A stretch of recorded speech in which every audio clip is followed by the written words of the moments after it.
Okay, tayo po ay magpapatuloy sa ating paksa na may pamagat na The Triumph of Christ's Suffering. Okay, nasa ikalawang bahagi po tayo at tayo po ay nandito pa ako sa chapter 3, verse 18 to 22.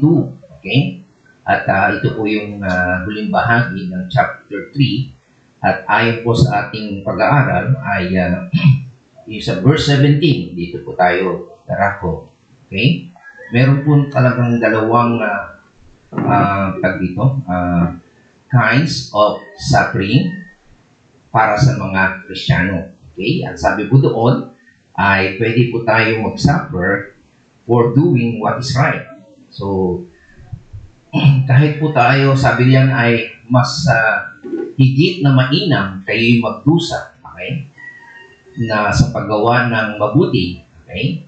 So, if you're doing righteousness, hindi talaga tayo exempted na may mainggit, di ba? Ayon po sa ating pag-aaral last time, kaya po tayo nagsasuffer dahil sa kasalanan ng iba, di ba? May sin of hatred, sin of anger, sin of envy, sin of jealousy, di ba? So, naiingit sa atin. Diba? Nagagalit sa atin pag gumagawa tayo ng mabuti. Pero sabi ng Panginoon, kung nagsasuffer ka man ng gano'n, papalat ka pa.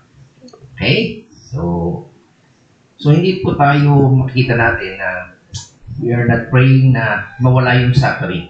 Okay?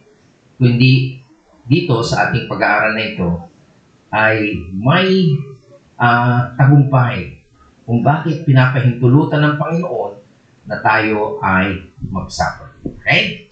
Ang pangalawa ito yung common sa atin. Nagsasuffer tayo for doing what is wrong. May mali kasi tayo nagawa. So, magsasuffer tayo, may consequence. Okay? Bilang mananampalataya, magpasalamat tayo kasi sabi sa Bible, ang anak ay ano? Pinatalo. Itinutuloy. Tama? Sabi sa Bible, sa Hebrews din, pag hindi ka pinalo, baka hindi ka anak. May na ginagawa ko, hindi ako pinapagalitan, hindi man lang ako nagsasuffer, nag-enjoy pa ako. Delikado, baka hindi ka totoong anak. So, makikita natin yung magandang layunin ng Panginoon sa kung bakit niya pinapahintulot yung suffering. Okay? So, yan po yung napakaganda na katuruan ng Biblia. At ang purpose nga po niyan, di ba, sabi sa 1 Peter, okay, na ang ating pananampalataya ay dumadaan sa testing. Saan niya nitulad? Sa ginto. Di ba? Tama? So, ang faith natin, maraming tao nagsasabing Christian sila, may faith sila. Testingin nga natin yan. Kung totoo nga yan, diyan po malalaman. Okay? Kasi yung iba, pag tinesting, wala na, tumatakbo na, lumalayo na sa Diyos. Hindi mo na matatagpuan yun. Pero kapag ikaw ay tinest yung faith mo, saan ka lalapit? Saan ka hihingi ng tulong? Sa Diyos. Ha? Kaya yung pong nangyari kay Abraham. Kanya si Abraham, kaya nga po siya father of faith. Hingi-hingi siya ng ng anak. Tanda na, imposible pa nga, di ba? Ilang taon na siya? Yung asawa niya, siya 90 o 75 ata. 75 nung pinangako sa kanya. So, 25 years, 100 years, tapos 90 years old dati ang asawa niya. So, wala na. Imposible na, pero binigay. No. Tapos nung ibinigay naman, tinest ng Panginoon. Sino ba mahal mo? Yung anak ko, yung anak mo, o yung nilikha ko, o yung Diyos na naglikha? Yun po ang malaking problema sa ngayon. Okay? Sabi sa Romans chapter 1, mas inibig nila yung nilikha, yung creation, kaysa sa creator. Okay? Kaya yung bagyo, sabi, salamat tayo sa Sierra Madre, Mother Nature. Mas binibigyan natin ng pansin yung creation, hindi yung Diyos na naglikha ng Sierra Madre, siya yung napokontrol ng bagyo. Ako niyo yung point? Ganun na po ang pananaw ng tao. Okay? Lumalayo na po sila. Okay? Pero tingnan niyo si Abraham. So, namin niya, ialay mo yung anak mo. Yung anak niya, sabi niya, oh, andito na yung panggatong. Nasa yung ating handog, the Lord will provide. At alam niyo, sabi sa New Testament, alam ni Abraham, willing siya kahit patayin niya. Kasi alam niya, kayang buhayin ng Diyos. Kita niyo kung gaano niya kakilala ang Diyos. Siya nagbibigay ng buhay, at siya rin ang pagbabalik ng buhay. Tingin faith, kayo ba? Meron ganong faith? Mahal ko itong anak ko. Kais-isin na nga ito. Baka hindi na masundan ito. So, yun po yung makikita natin in this, the reason kung bakit dumadaan tayo sa mga sufferings. Okay? O trials ng ating pananampalataya. Alam ng Diyos yun eh. Pero ikaw, alam mo ba? Alam ba ng ni Pastoryo? Alam ba ng kapatiran natin? Hindi. So, I hope na makita po natin dito ang dahilan kung bakit. Alam naman natin, ang reason, kita natin yung context nito, talagang ang mga mananampalataya nung talagang matindi ang pinaghihirap, no? Yung mga pinapakain sila sa leon, sinusunog sila, pag walang ilaw, ginagawa silang ilaw, okay? Pinapakain sila sa leon sa mga, yung sa parang gladiator, nung panahon po, gano'n ang ginagawa sa mga mananampalataya. Kaya sila yung takbuhan, wala silang trabaho. Kaya ang hirap po ng buhay. Kaya sa kabila noon, makita natin ay ini-encourage sila ni Pedro sa pamagitan ng mga sulat na ito. At sa pamagitan niyo, sabi niya, mag-focus tayo sa Diyos. Yan po ang makikita natin. Tayo po ito ngayon at ating pong basahin ang ating pagbabasihan ng mensahe sa 1 Peter chapter 3, verse 18 to 22. Sabi po diyan, sapagkat si Kristo na walang kasalanan ay namatay ng minsan para sa inyo na mga makasalanan upang iharap kayo sa Diyos. Siya'y namatay ayon sa laman at muling binuhay ayon sa Espiritu. Sa kalagayang ito, nagpunta siya at nangaral sa mga Espiritong nakabilanggo. Sila'y ang mga Espiritong ayaw sumunod ng siya'y matyagang hinihintay ng Diyos noong panahon ni Noe. Samantalang ginagawa ito ang malaking barko, iilang tao, walo lamang ang nakaligtas sa baha. Ang tubig ay larawan ng bautismo, nagliligtas sa inyo. Ngayon, ang bautismo ay hindi paglilinis ng dumi ng katawan, kundi isang pangako sa Diyos buhat sa inyong malinis na buhay. Iniligtas kayo ng bautismo sa magitan ng muling pabuhay ni Jesus. Nang umakyat siya sa langit at ngayon nasa kanan ng Diyos, nag-ahari siya roon sa mga anghel at sa mga kapangyarihan sa langit. Ito po ang salita ng Panginoon. Pwede na po kayo maupo. At sa ating pong pag-aaral na ito ng serye ay may 4 po tayo na area kung makikita natin kung saan nagtagumpay ang Panginoon. Ang una nga po ay tinatawag na tagumpay niya dahil dala niya yung ating kasalanan. Kaya po siya nag-suffer dahil taglay niya yung kasalanan ng tao. Okay? At yung pangalawa, at susunod na pong linggo yung bagamat umpisa natin mamaya, yung triumphant sermon. Okay? Tapos niya maghirap, mamatay, nangaral po siya. Pangatlo ay yung triumphant salvation, yung kaligtasan, at yung pang-apat na triumphant supremacy. Okay? So, dito, makita natin, balik tayo sa verse 18. Okay? Pwede pakibago mo yung malaki. Okay. Sabi dyan sa verse 18, ay dito, sa isang verse pa lang nito, ay tatalakayin natin yung tinatawag na the triumphant sin bearing. Okay? Again, babasahin ko, sabi, sapagkat si Kristo na walang kasalanan ay namatay ng minsan para sa inyo na mga makasalanan upang iharap kayo sa Diyos. Siya'y namatay ayon sa laman at muling binuhay ayon sa Espiritu. So, wikang English, sabi niya, for Christ also died for sin once for all, the just for the unjust, in order that He might bring us to God. So, ang una nating tinalakay last time, meron pong 6 yan, at tinalakay na nga natin yung 5. Ang sabi po dito ay, ang suffering ni Christ ay was ultimate. Okay? So, ibig sabihin ito, na talaga, yun na yung pinaka-final. Okay? Ibig sabihin, hindi na pwedeng may hihigit pa na sakripisyo. Okay? Kung alam natin na taon-taon, ginagawa ng mga pari, yung high priest, papatay sila ng tupa at ialay ni Leon. Okay? Yung buong symbolic na ginagawa ng mga Hudyo noon at inutos ng Diyos yun para mapatawad ang kailang kasalanan. Pero sinabi ng Panginoon na nung siya'y nakapako sa krus, it is finished. Tetelestai. Tapos na yung hinihiling ng Diyos. Okay? So, it is ultimate. It is final. Okay? Wala nang higit pa. Wala nang susunod pa. Pangalawa, ang kasalanan, ay sabi nga po doon sa for Christ also died.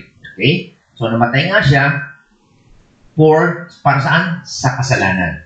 Ang kabayaran ng kasalanan ay kamatayan. Yung po ang hinihiling ng kautusan ng Panginoon. Kaya po merong papatayin. Okay? So, hindi lang po siya namatay, okay, para sa sarili niya, kundi para sa iba, also died for sin. Sabihin, para sa mga makasalanan. Okay? So, yun po yung makikita natin na ginawa niya. Kasi wala naman siya talagang kasalanan. Kasi sino ba yung pinapako sa krus? Sino yung magbabayad ng kasalanan? Yung makasalanan, di ba? Pero ginawa niya yon para sa makasalanan. Okay? So, yun po ang maliwanag. Pangatlo, the suffering of Christ was a unique. Bakit unique? He died once. Minsan lang. Okay? So, kagaya sabi ko sa inyo, taon-taon, ilang milyon ang ginagawa na pinapatay ng mga pari ang mga tupa. Nag-aalay sila para sa sarili niya at para sa ibang tao. Pero nung namatay si Kristo, sabi sa Biblia, once lang.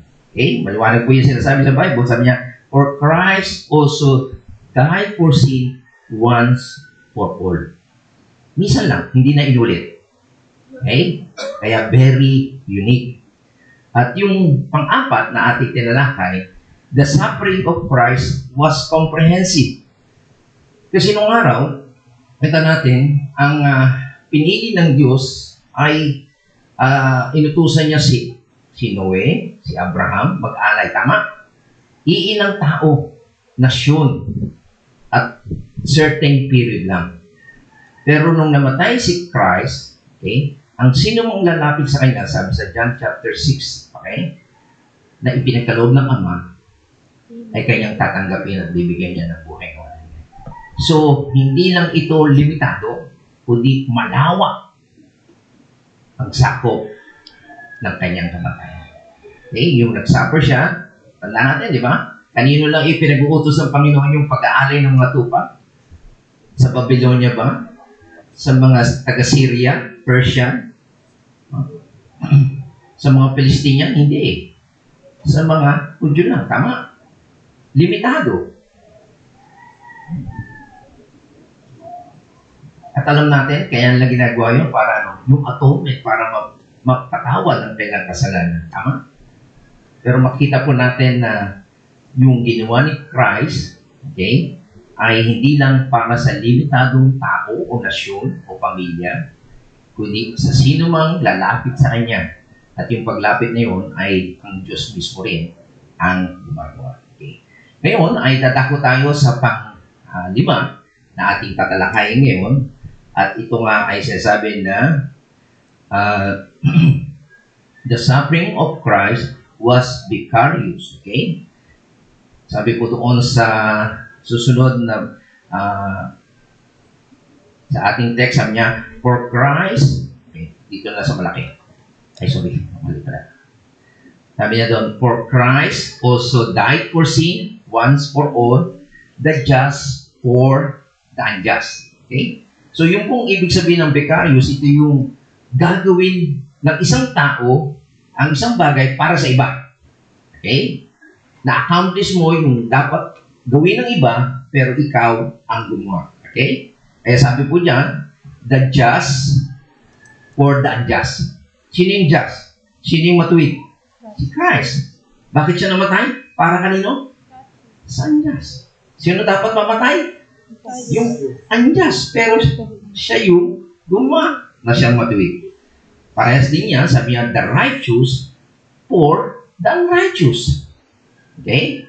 Or parehas din po yan, ang ibig sabihin, yung walang kasalanan para sa mga makasalanan.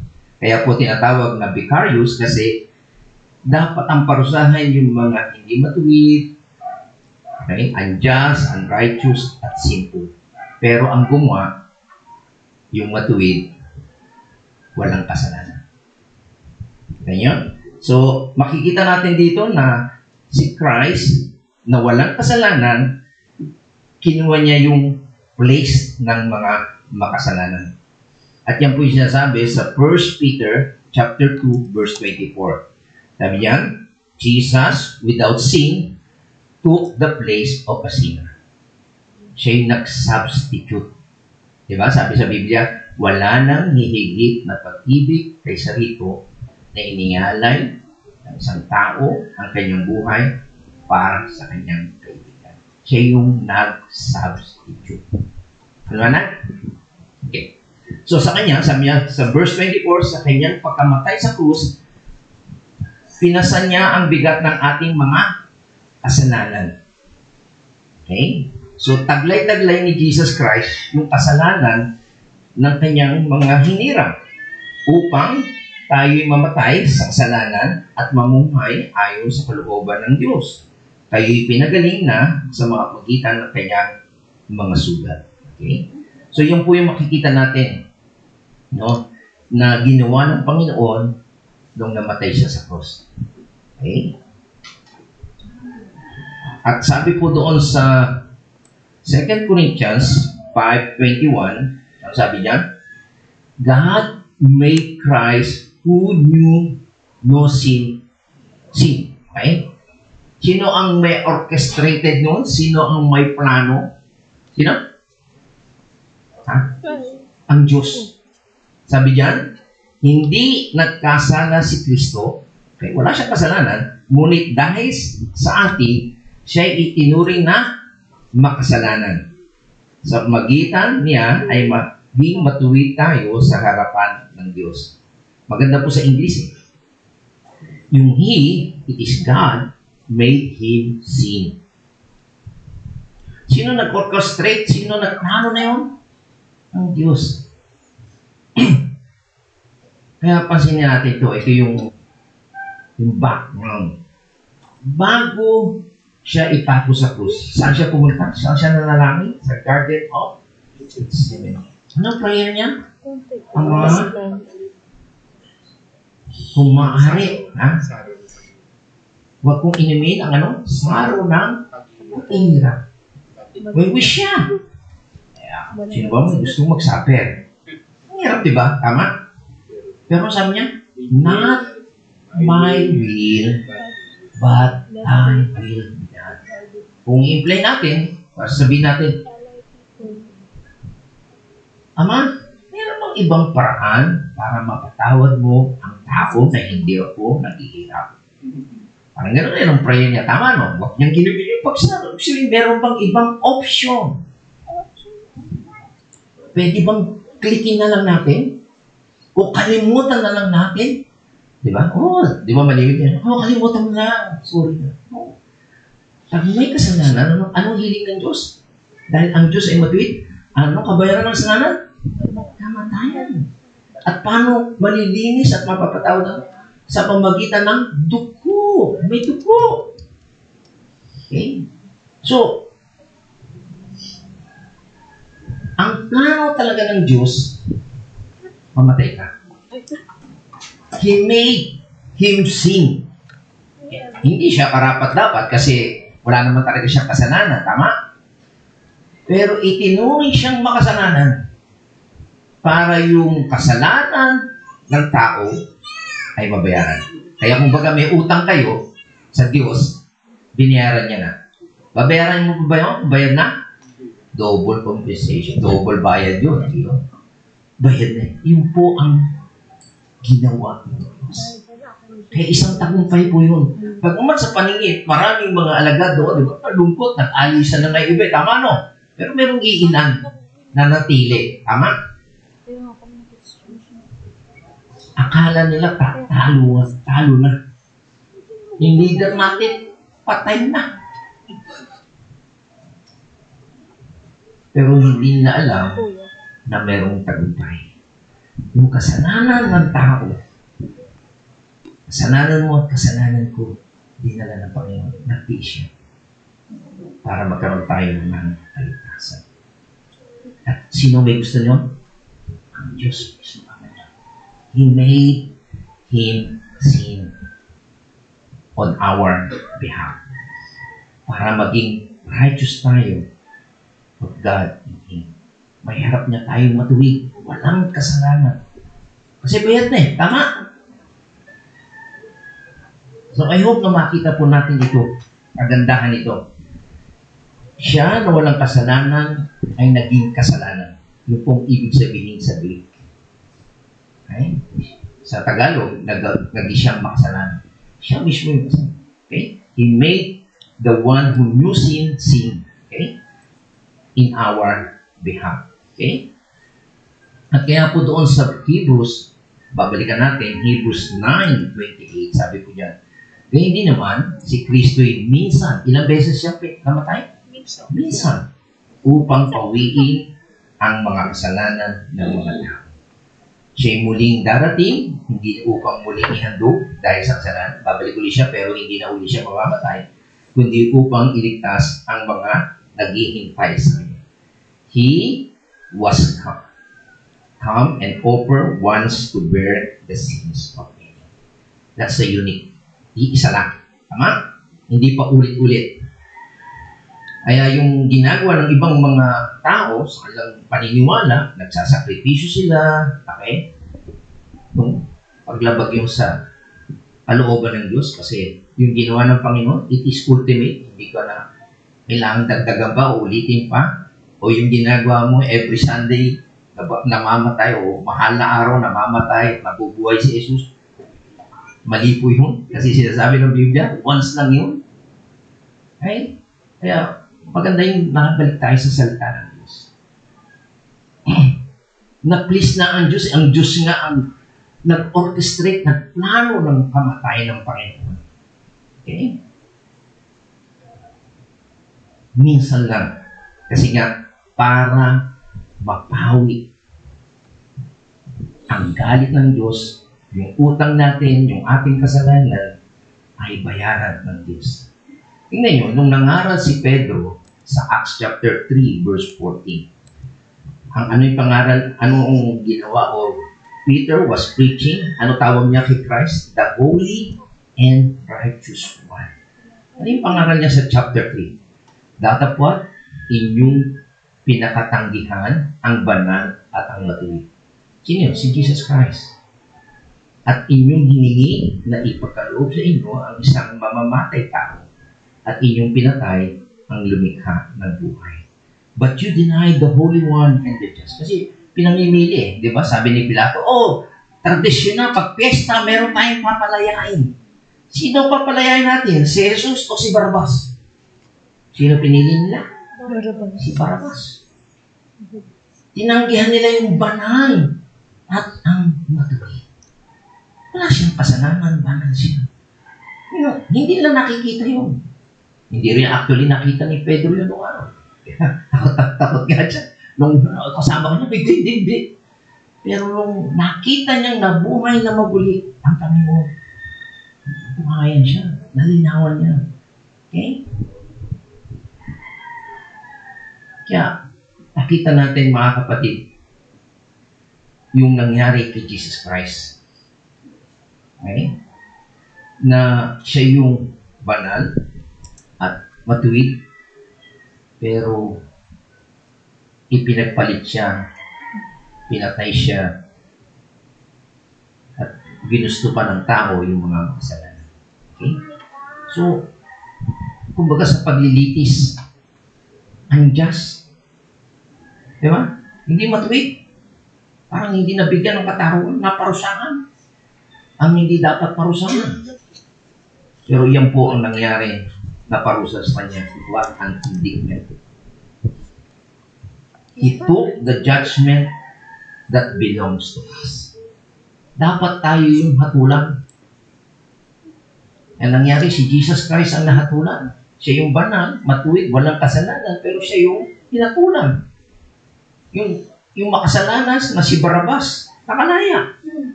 Saklap nun di ba? Siya yung, kasi ang perfect, full, final sacrifice for sin. Kaya po yung sinasabi that is ultimate, that is unique, final na po yun, minsan lang, at very comprehensive. Malawak ang sakop niya. Hindi lang para sa mga Hudyo, kundi sa lahat ng lalapit at mananampalataya sa Panginoon.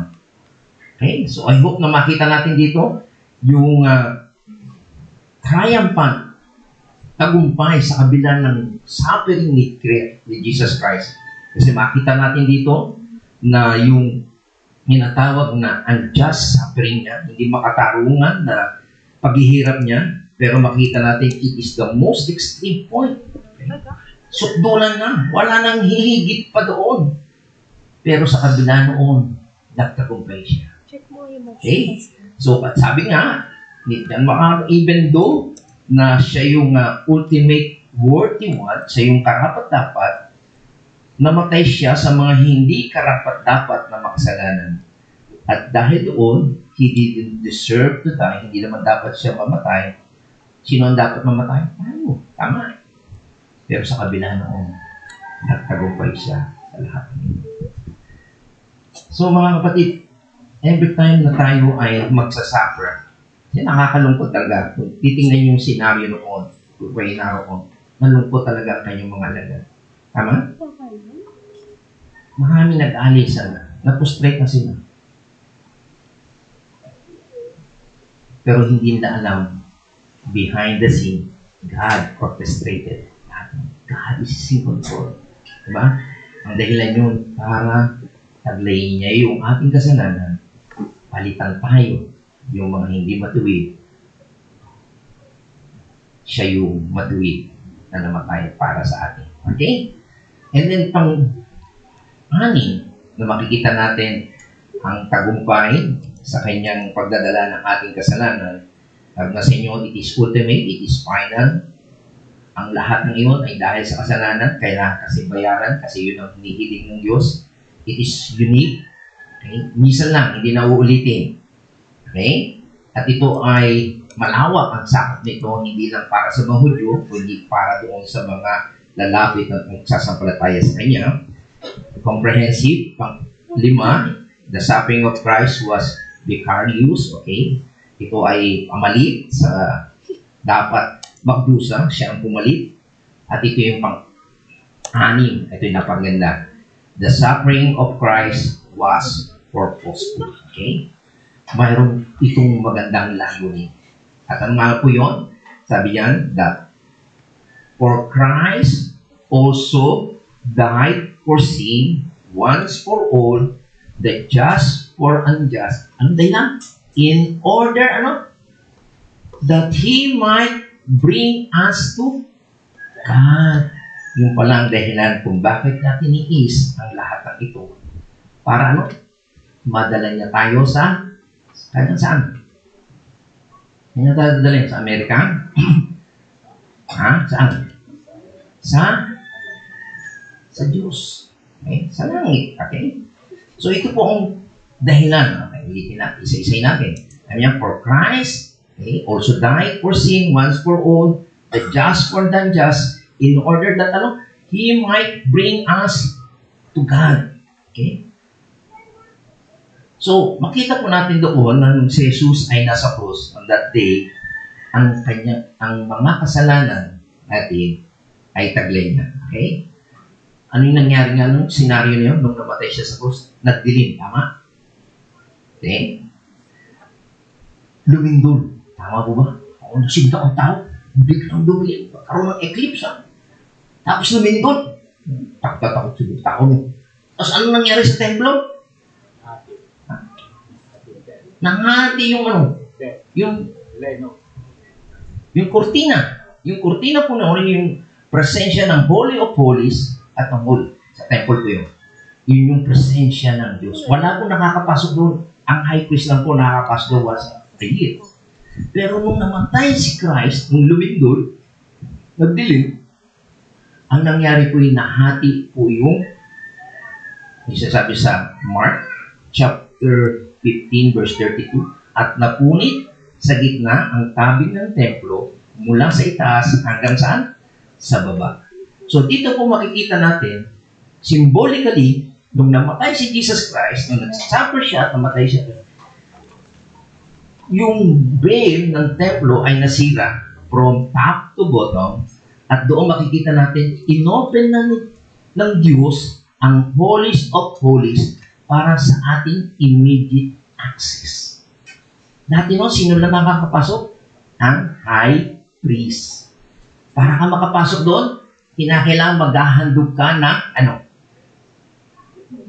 Ng sarili mong handog para maging malinis ka. Eh kung hindi malinis, pumasok, ano nangyari? Ha? Mamamatay. Kaya may tali po yun sa kabating-ting. Naglalakad pa. Ibig sabihin pa naglalakad, dating ting, ting, ting, ting. Eh kung nawala bigla, ting! Ano ibig sabihin? Namatay!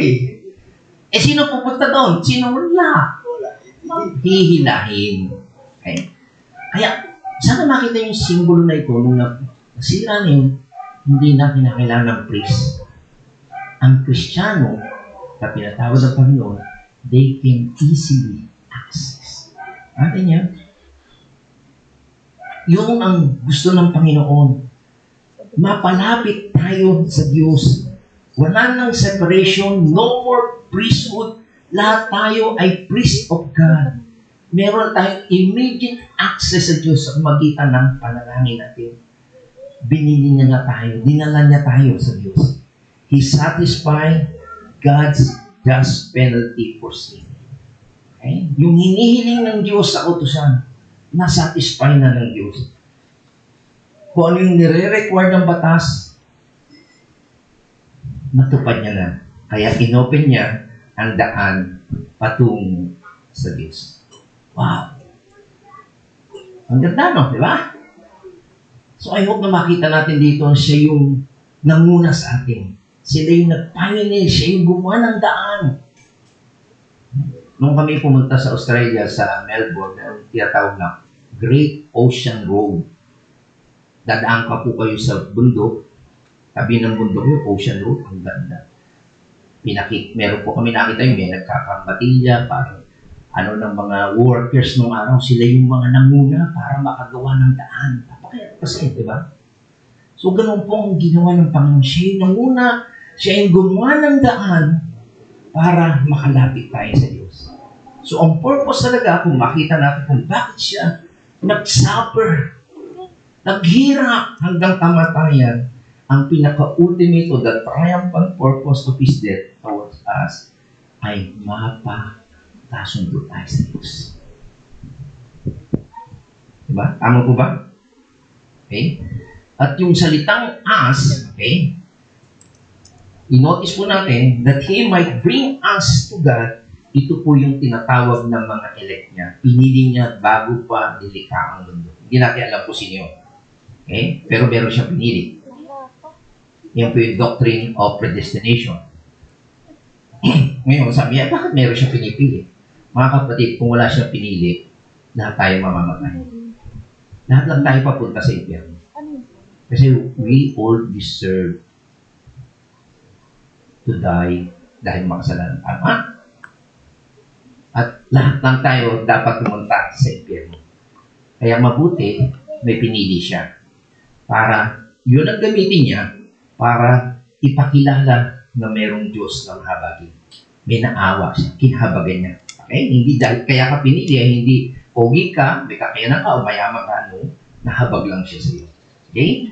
So, dito makita natin that He might bring the chosen, the elect, into union and communion with God. Yun ang dahilan. Okay? Para may maitala siya. Kasi lahat ng tao, sino sa atin ang hindi nagkasala? All have sinned, di ba? Tama? All short of the glory of God. At sabi, pasalamat tayo sa biyaya ng Diyos. Para meron siyang, yung mga pinili niya, para madala niya sa langit, kailangan bayaran pa rin niya yung kasalanan. Kaya ang ginawa ng Diyos, ang dinisay niya, bigay ko ang anak ko para masatisfy ko yung hinihiling ng Holy God. Okay? So, dito makita natin yung verb na ito, sabi niya, in order that He might bring us to God. Yun ang talagang dahilan para yung mga pinili niya, madala niya sa Panginoon. Kasi ang trabaho po ng Diablo, susumbatan tayo. May kasalanan yan gumawa ng kasalanan yan But, nasabi ni Jesus Christ, siya yung ating, di ba? Defense attorney. Bait ko na yan. Justified. Kung may kasalanan niya, binayaran ko yan. Covered. Wow. Galing ng attorney natin, di ba? Ganyan. So, again, yung verb na ginamit din, ganda kasi yung pag pinag-aaralan natin yung mga salita, di ba? Ang sabi diyan, ang verb na ginamit diyan, to bring us. Ito daw po ay isang technical word na ginagamit to denote introducing. Ipapakilala ka or maprovide ka ng access for someone or bring someone into a relationship. Makakapunta pa tayo sa sa Malacanang, sa ating presidente, nang walang mag-i-introduce sa'yo? Wala. Pwede pa tayo, pwede po ba kami pumunta kay kaibigang Bongbong Marcos? Ang yaba po, Bongbong. Sino ka? Papapasukin ka ba doon? So, kailangan mo ng someone na magpapakilala, mag-i-introduce sa iyo kay Bongbong. Tama po ba? Tawag siya dyan, padrino ba tawag doon, no? Yung mayroong para magkaroon tayo ng access. Hindi lang basta makilala, kundi maging relasyon. Matali kayong kaibigan. Okay? So, yan po ang meron pong tawag dyan na tinatawag na prosagius. Okay? Ito daw po yung person na ang gagawin niya ay siya yung pupunta sa hari, okay? At ikukumbinsi yung hari para ipakilala ka sa hari. Yan ang trabaho ng prosagius. Okay? Merong tao na gagamitin para ipakilala ka, makapunta ka, at magkaroon ka ng relasyon sa hari. Okay? Alam niyo ba kung sino yun? Si Jesus is the official introducer para makilala natin ang Diyos. Ganyan? He is the official giver of access. Diba? Ano sabi sa John 14, verse 6? Ano sabi dyan? Sumugot si Jesus, sabi kasi ni Felipe, sabi ni Jesus Christ, pag nakita niyo ako, nakita niyo na ang Ama. Ipakilala niyo, hindi namin kilala ang Ama. Ano sagot ni Jesus Christ kay Felipe? Sumagot si Jesus, ako ang daan. I will introduce you to God. Ang katotohanan at ang buhay, walang makakapunta sa Ama.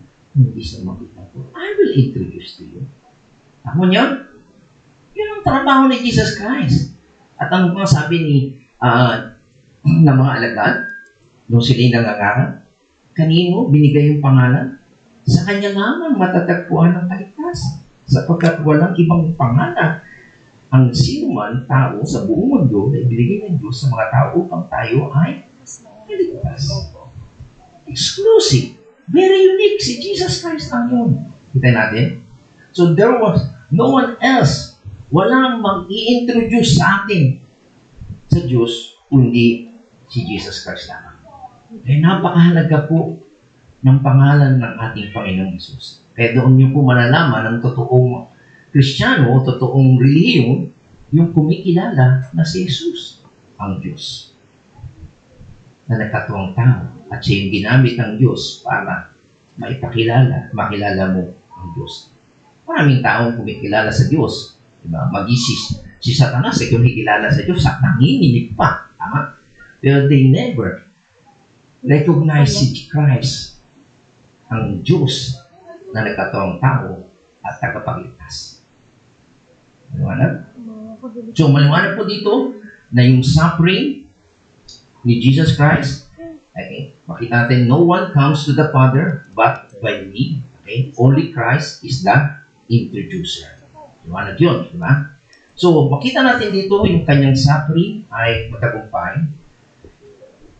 At siya nga po ay nag-suffer dahil dinala niya ang ating mga kasalanan. Ano po yung na-accomplish niya? Yung goal of the sin bearer, which was to bring the elect to God, reconcile with God. So, yung mga hiniram po ng Panginoon ay pwede niya nang dalhin sa Diyos at mapagkasundo. Ay, kung maintindihan po natin, lahat tayo ipagkasalanan. Lahat tayo, we deserve hell dahil sa ating kasalanan. Kahit isa lang, magsinungaling ka lang. You deserve hell. Pero, may pinili po nga siya. At yung mga pinili niya, makasalanan din po yun. They don't deserve. Pero dahil sa kanyang habag, para niya madala yun at makasama ang Diyos, kailangan may bayad siyang kasalanan. At yun ang ginawa ng Diyos. Siya rin ang gumawa ng paraan. Ang tanong, si Jesus ba deserve mamatay? Hindi, di ba? Kaya niya lang ginawa yun para sa mga hinirang niya. Kaya kung ikaw, alam mo na ikaw yung hinirang ng Panginoon, yung mabigyan ka lang ng ayuda, tuntua ka, pag hindi ka nabigay ayuda, galit kayo, di ba? Tama na? Ayuda lang yun, kasino lang yun, 1,000 lang yun. Pero yung makasama ka ng Diyos habang buhay, what a privilege kung ano yun. Kaya ang buhay mo, ibibigay mo na talaga sa Kanya. Kasi mo sa dami ilang bilyon ng tao sa mundo.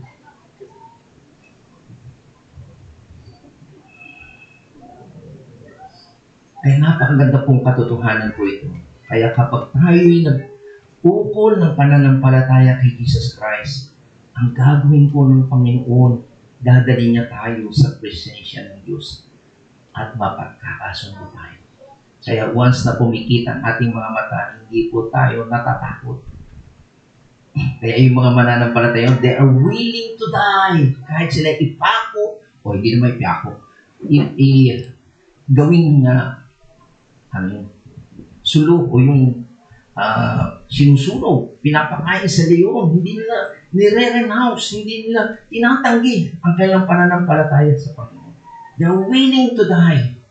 Pero yung kamatayan nila, hindi substitutionary yun, hindi nakakaligtas din yun, pero doon nila pinapakita, kahit sila'y mamatay, just like yung sinasabi ko sa inyo, si Abraham, kahit mamatay yung kahit sa isang anak niya, ang sabi sa Biblia, naniniwala siya, kayang buhay ng Panginoon. At yung dakilang ginawa ng Panginoon, na hanggang ngayon hindi kaya ng AI, ng mga technology, yung buhayin ng isang patay. Tama? Tumatalino ang tao. Tama? Daming nakagawa robot, nagaya ka lahat. Pero never nilang magayang buhayin ng isang patay. At ang Diyos lamang ang makakaman. Tama? Even Christians, pwedeng mamatay. Pwede kang mag-suffer at mamatay ka. Ultimately, yan ang ginawa ng mga martyr. Pero higit ang ginawa ng ating Panginoon. Namatay siya at muling nabuhay. Ito yung malaking encouragement sa atin. Kaya yung mga mananampalataya, dati no takot, di ba? Si Pedro takot, mga alagad takot. Pero na nagpakita ang Panginoon, nabuhay siya mabili. Totoo nga pala talaga. Kahit kami mamatay, alam namin kung paano binuhay ang Panginoon, bubuhay tayo. Kahit tayo mga mananampalataya, alam natin na tayo pinili ng Panginoon. Kahit tayo mamatay, hindi natin kinakatakutan niya. Hindi gusto natin habang tayo nabubuhay, makilala ng tao ang ng Diyos. Makita na natin magbuhay. Okay? Tandaan natin, si Jesus Christ ay hindi fairy godmother. Anong ginagawa ng fairy godmother? Pag may mga request ka, ako si fairy mo. Okay? Hindi siya yan. Hinihingi lang tayo mga material na bagay. Hindi rin si Jesus super psychiatrist. Pag may problema tayo, nasisiraan na tayo ng puso. Mentally or emotionally, hindi ko yan ginagawa. Hindi yan ang trabaho ni Jesus Christ. Maging fairy godmother mo. Ang trabaho at ang layunin ni Jesus Christ kung bakit siya nagsuffer. Kasi gusto niya i-introduce ka sa Diyos. Alam ko ba? He is the great agent of reconciliation for all who come to Him. Hindi lang pang material na bagay, hindi lang pag may sakit ka, may problema ka, ang gusto ng Panginoon, mailapit ka sa Diyos. Okay? Hindi lang pag namatay ka, ngayon pa lamang mga kapatid. And God is using the church, God is using us na mag-share ng gospel para makilala natin ang Diyos. Okay? And also, makita natin na ang tanong ngayon, mga kapatid, paano tayo makakalapit sa Panginoon at ma-introduce natin ang Diyos? How do you come to Christ to have introduce you to God? Okay? Well, ito yung salvation. Okay? Kung hindi pa kayo nararanasan ito, sana'y maranasan yan. Kung naranasan nyo naman ito, sana ito yung pamamaraan ng ating pag-share ng Ebanghelyo. Una, kinakailangan dumaan tayo, dumating sa punto natin na makita natin na tayo isang maksalanan. Kasi yung mga tao wala sakit, hindi pupunta sa doktor yan. Tama po ba? So, the Holy Spirit will convict you that you are a sinner. Kung ikaw yung makasalanan, anong dapat mangyari sa'yo? Mapatawad. Tama po ba? May sakit ka, gusto mong bumalik. Tama? Darating mo sa buhay mo, bakit? Kasalanan ako. Kailangan kong mapatawad ng Diyos. At kinakailangan makasama. Kasi kung hindi ka mapapatawad ng Diyos, mga kapatid, ay pag namatay ka, hindi ka kasama ng Diyos. Tama po ba? Kailangan malaman mo yung mas sense mo na ikaw yung kasalanan. Kailangan mo mapatawad. At kung makakapagpatawad lamang sa iyo, ay si Jesus Christ kasi yung ginawa niya ni Christ. Okay? Yun yung gospel is to present si Christ ay namatay para sa ating mga kasalanan at siya yung buhay na okay. That's the only. Wala nang iba. Okay? So, kailangan lang introduce natin si Christ. So, yan po ang gospel message. Ang message po natin ay dapat, we are sinner, you and I are sinner. Okay? At kung ikaw makasalanan, ang dapat gawin mo? You turn from sin. Repentance, kinakailangan. Okay? At yung heart desire to know, okay, makilala mo ang Diyos and be reconciled to a holy God. Then Jesus will introduce us to God. Yun po ang gagawin ng Diyos, ni Jesus Christ. Okay? Yan po ay trabaho ng Holy Spirit. Ang tatrabahuin po natin, mangaral. At sa ating pangangaral, makita nila na sila yung makasalanan at magkaroon sila ng desire na mapatawad ng Diyos sapagkat ang Diyos ay isang banal na Diyos. Okay? At sa magitan niyon, ay makikilala natin ang Diyos. Okay? So ito po ang tagumpay ng sin-bearing tayo. Okay? Yan po yung napagtagumpayan ng Panginoon nung siya'y namatay sa cross. Okay? So, ngayon, dadako tayo doon sa may konting oras pa tayo. Pasimula po lang po ito. Okay? Diyan po makita natin, bago tayo tapos, sabi niya, kung iisipin po natin ang isang bagay na nangyari po doon sa cross, makita natin na ano sinabi ni Jesus Christ, my God, why have you forsaken me? Okay? Diyos ko, bakit mo ko pinabayaan? So makikita po natin doon na abang taglay ni Jesus, ang kasalanan natin, talagang hindi matiis ng Ama na tingnan siya dahil sa kasalanan. So ganun po ang kalagayan ng taong kasalanan. Talagang tumatalikod ang Diyos.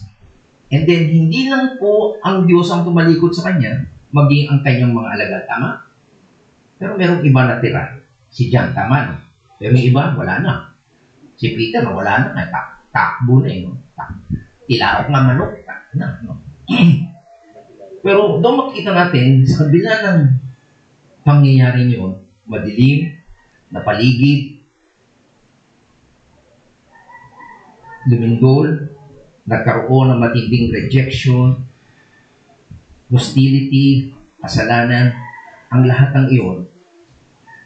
Pero sa kabila ng lahat ng pangyayari niyon, makikita natin na mayroong tagumpay. Okay? Ano ang pagtagumpay niya? He was accomplishing the atonement. Okay? Yung atonement po, kaya po sila papatay sila ng tupa, di ba? May dugo, yun yung handog para sa kapatawaran. Pero sabi nga ng Biblia, paulit-ulit, wala namang bisa yun. Simbolo lang po yun ng gagawin ni Jesus Christ. Kaya sabi sa Biblia, sadyang siya yung kordero ng Diyos na nag-aalis ng kasalanan. So yun po ang na-accomplish ni Jesus Christ. Yung taglay-taglay niya yung ating kasalanan, that He would allow Him to bring us to God. Yun lang ang pamamaraan. Walang makakapunta sa langit, sa Diyos, maliban kay Jesus Christ. Okay? And so, the suffering of Christ was a triumphant sin-bearing. Sa paningin man ng iba, malungkot, at alisan na yung mga mananampalataya. Akala nila yung mga alagad, talo na kami, kala natin nagtagumpay na. Ang Diablo, Roman, mga Pariseo, nakakalungkot, di ba? Kung kayo siguro nandun sa Senado, baka nagtakbuhan na rin kayo. Si Pedro nga, tapang-tapang eh, di ba? Handa raw siyang pumatay para sa Panginoon. Pero sinabi niya, di. Di ba? Kasi nakakasintak talaga, nakikita mo, pinaparusahan pa. Ang hirap. Mga kapatid, tiniis niya yun. Akala natin, talo na ang Panginoon. Pero, sana makita natin. Hindi na gusto natin makita mga kapatid. Kung meron naman kayo dinaranas na hirap, dalawang bagay yan. Pagsunod niyo ba sa Panginoon, o baka naman meron kayo talagang ginungan. Ang gusto ng Panginoon, makita niyo yung tagumpay. Kung paano si Jesus na tagumpay, sana magtagumpay kayo. Ayan. Ito yung pangatlo na ang pakaganda mga kapatid. Una, sinasabi nga natin, ang purpose ng ang kanyang triumph ay may tagumpay siya nung siya'y taglay niya yung sin-bearing. Pangalawa, at triumphant sermon. Sandali lang po ito at sa susunod na linggo ay ating talaga tatalakayin. Napakaganda po. Sabi dito, sa verse 18, sa last part na lang po, siya'y namatay ayon sa laman, di ba? Namatay yung kanyang laman, at muling binuhay ayon sa Espiritu. Sa kalagayan ito, nagpunta siya. Saan siya magpunta? Anong namatay? Yung namatay ang kanyang katungan-lupan lang. Saan pumunta yung kanyang Espiritu?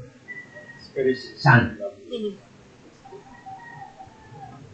Nagpunta siya at nangaral sa mga Espiritu nakabinulog. So, maliwanag po dito mga kapatid na habang siyang namatay physically, okay? Ang kamatayan by the way ay hindi titigil. Ibig sabihin, pag namatay ka, hindi ka tumitigil. Ibig sabihin, bagamat yung katawan mo hindi nakikilos, pero yung espiritu mo kasi buhay pa rin. Ibig sabihin, hindi namamatay yun eh. Okay? So, si Jesus Christ, makita natin, nakapako sa krus, okay? Yung kanyang katawan, pero yung espiritu niya, hindi siya. So, ang namatay lang, yung physical niya, pero yung pagka-Diyos niya, hindi namamatay. Bakit? Saan pumunta? Sa espiritu ng ano? The death of Jesus Christ involves the full force of the demon of hell and Satan himself. Nagtulong-tulong sila para mamatay si Jesus Christ. Akala na nagtagumpay, patay na si Jesus Christ. Patay na siya, sabi lang Messiah. Pero ang ginawa ni Jesus Christ, ha? Pumunta siya sa impyerno. Pinangaroy, kala niya tagumpay kayo. Balik kayo. Ganyan, that's a triumphant sermon.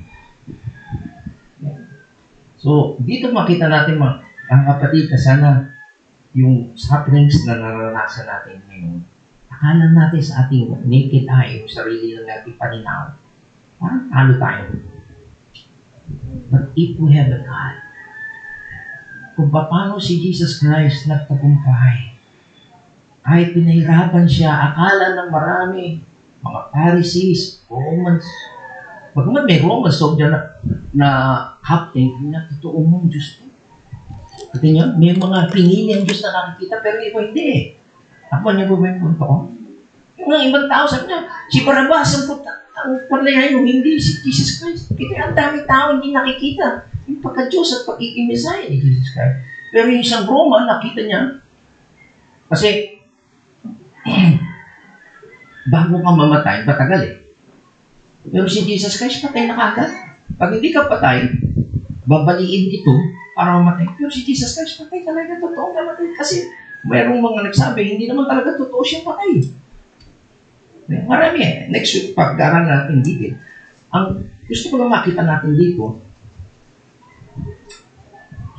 si Satanas, ang kanyang diablo, at may mga ginagamit si Satanas yung mga Roman Empire, si Pilato, si Herodes, yung saserdote, lahat yan.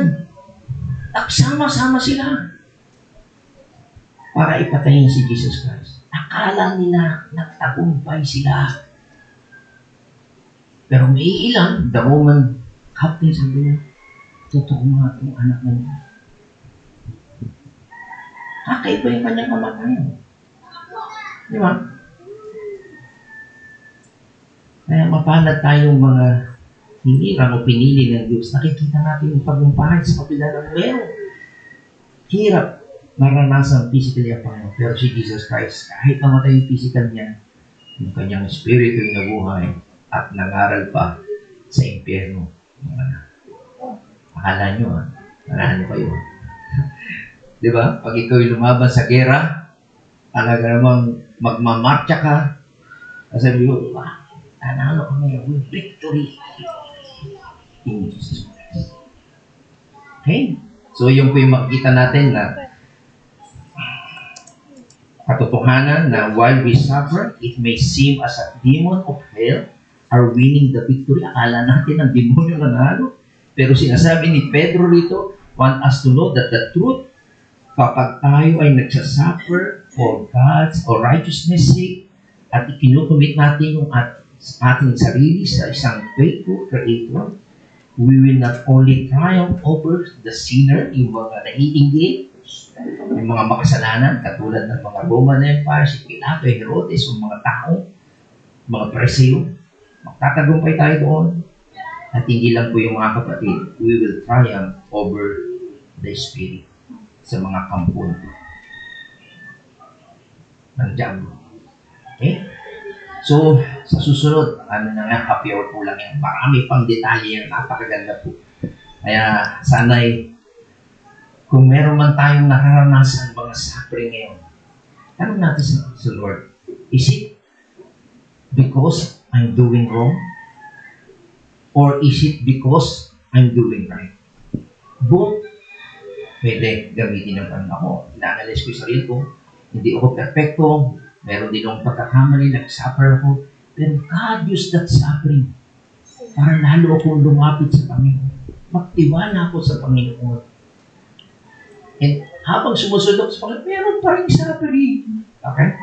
Pero that's the blessedness. Kasi the more you suffer, sabi niya, count it all joy, sabi sa James, kapag dumaraan ka sa iba't ibang pagsubok. Kasi tumataling ka. Bobo po ako, bobo. Mahinang kokote ko. But the Lord teaching me sa kanyang mga salita, tumatalino po. Binibigyan niya ako ng kaalaman na hindi ko alam, napakahina talaga, utak ko talaga. Sabi ko sa iya. Sa magkakapatid, ako po ang pinakamahina. Pero nakakatawa, di ba? Parang si David, alam niyo, pipili ng hari, matikas, matitip mo, di ba? Tama. Sabi niya sa mga, hindi yan. Meron ka pa bang anak? Pastol lang yun eh. Muslit lang yun. Di ba? Wala alam yun. Pero God will use you. Kahit mahina ka, kapag ikaw ay pinili ng Panginoon para makita yung kadakilan, hindi yung kagalingan mo, hindi yung sabi ng Panginoon, kahit mahina ka, kaya kitang gawin para makita yung kalwalatian ng Panginoon. Sometimes God is using the suffering para mag-humble down ka. Huwag kang magmayabang. Para matuto ka. Magtiwala sa Panginoon. At kapag natuto ka, tandaan niyo rin si Pablo, binigyan siya ng mga pagsubok sa mata, pinag-pray niya na 3 beses na alisin. Hindi hinayaan ng Panginoon. Tama? Tayo rin minsan, gano'n tayo eh. Lord, tanggalin mo itong suffering. Ang prayer natin, dapat ay, Lord, teach me to learn sa mga sufferings. Kasi God is using that para magtagumpay tayo.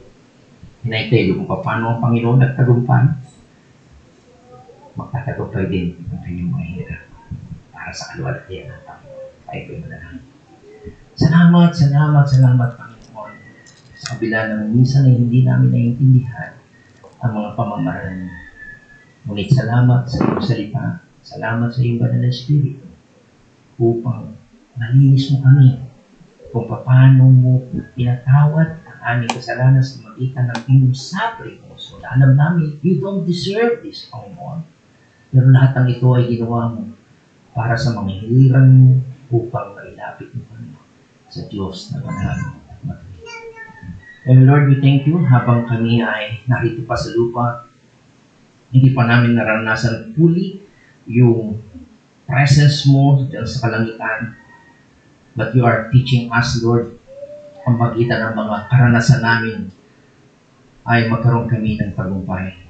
Hindi kami masiraan o mahinghinang o ma-discouraged because lalo kami magtiwala sa iyo na kaya mo mapagtagumpayan ang anumang hirap namin sa daigdig nito as long nakasama ka namin. Kaya Lord, we thank you for the salvation na binibigay mo sa mga taong nalapit sa iyo, sa mga taong nagsisisi at humihingi ng kapatawaran at gusto kang magkaroon ng relasyon. And we thank you to the Holy Spirit. Makilala namin si Jesus Christ at si Jesus Christ naman ang magpapakilala sa iyo bilang Ama namin makapangyarihan. Thank you, Lord, at ginawa mo na ang lahat para kami ay makarating sa kalangitan. Ito po ang kasamo at pasasalamat namin sa pangalan ni Jesus. Amen at Amen. Hindi ko lang yung Panginoon. Ilagay anong item?